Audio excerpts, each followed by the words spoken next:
Assalamualaikum warahmatullahi wabarakatuh. Perkenalkan, nama saya Ade Suhendi, calon guru penggerak angkatan 11, guru matematika SMP Negeri 1 Patok Besi, Kabupaten Subang, Provinsi Jawa Barat. Wassalamualaikum warahmatullahi wabarakatuh.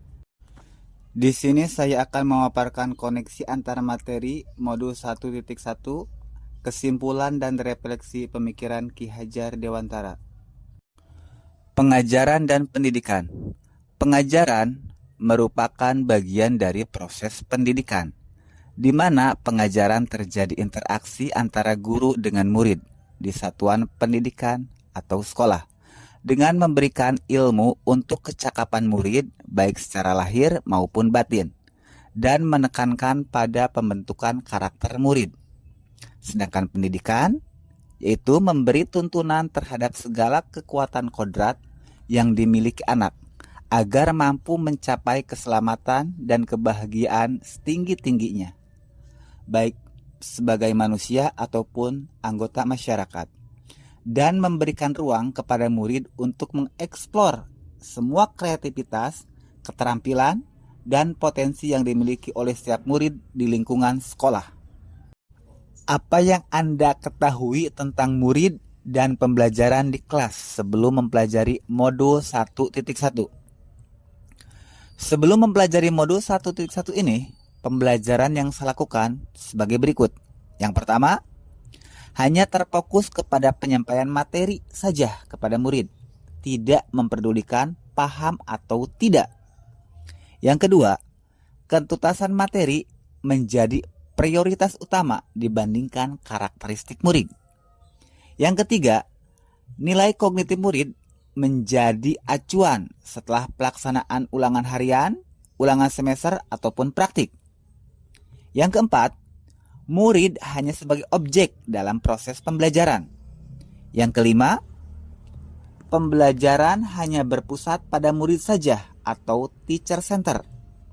Yang keenam, merasa gagal ketika murid tidak tercapai setelah evaluasi diadakan, dan saya merasa gagal mengajar murid. Apa yang berubah dari pemikiran dan perilaku Anda setelah mempelajari modul 1.1 ini? Setelah saya mempelajari modul 1.1 ini tentang pemikiran Ki Hajar Dewantara, saya menyadari bahwa apa yang saya pikirkan dan saya lakukan tidaklah tepat. Karena sebaiknya pembelajaran itu mencakup 6 aspek.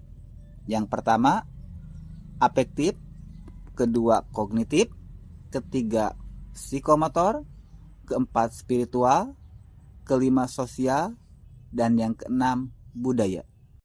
Mendampingi murid dengan utuh dan menyeluruh. Kodrat murid. Yang pertama, kodrat keadaan.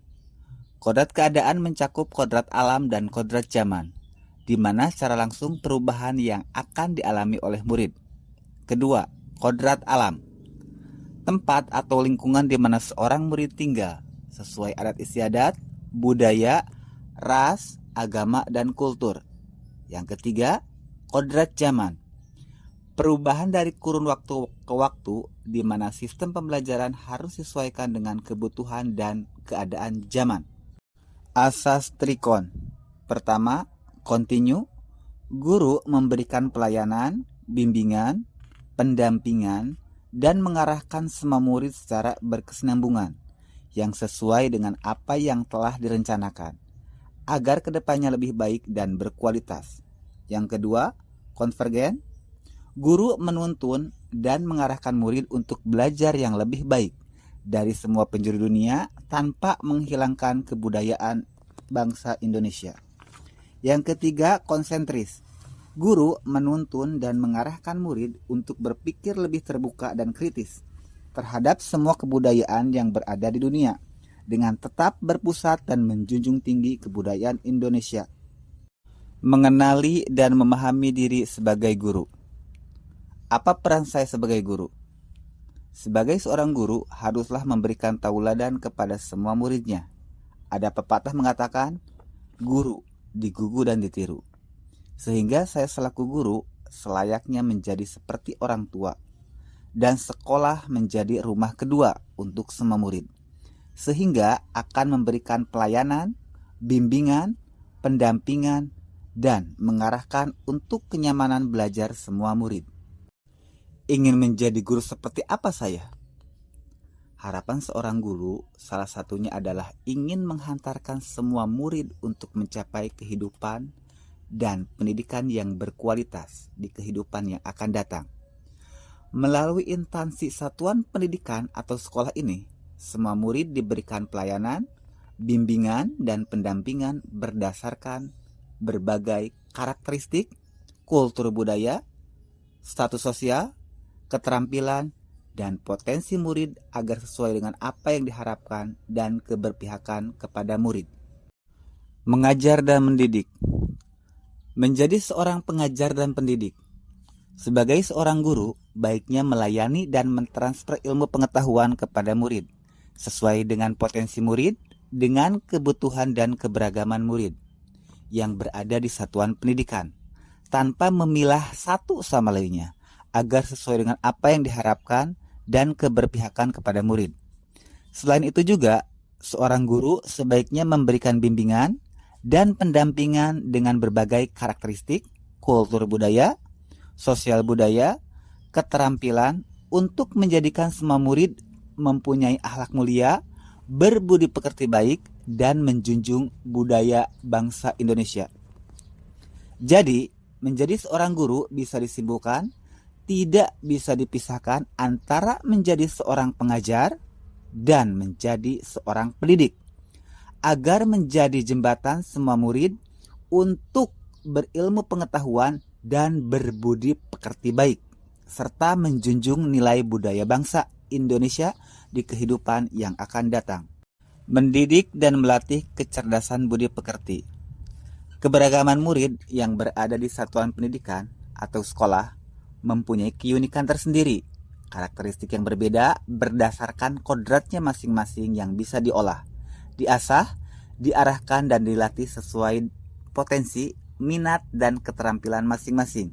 Jadi, seorang guru harus mendidik dan mengajar dengan memberikan pelayanan, membimbing, mendampingi, dan mengarahkan dengan keberagaman murid untuk mencapai tujuan pembelajaran nasional, di mana murid memiliki ilmu pengetahuan dan berbudi pekerti luhur sesuai yang diharapkan. Pendidikan yang menghantarkan keselamatan dan kebahagiaan. Berdasarkan fungsi dari satuan pendidikan adalah untuk menjembatani dan menghantarkan semua murid yang bermanfaat buat diri sendiri, keluarga, masyarakat, agama, nusa, dan bangsa. Di mana peran seorang guru sebagai fasilitator untuk semua murid dengan memberikan pembelajaran yang nyaman dan berpihak kepada murid. Salah satunya dengan merancang dan menerapkan berbagai model media pembelajaran yang sesuai pembelajaran abad 21, sehingga menjadikan pembelajaran yang bermakna dan berkualitas. Sehingga dengan peran seorang guru yang memberikan pendidikan dan pengajaran yang membuat dampak yang sangat besar buat semua murid untuk kehidupan di masa-masa yang akan datang. Dengan berbekal ilmu pengetahuan yang luas, berbudi pekerti luhur, dan menjunjung tinggi nilai-nilai budaya bangsa Indonesia, sesuai dengan apa yang dicita-citakan oleh Ki Hajar Dewantara.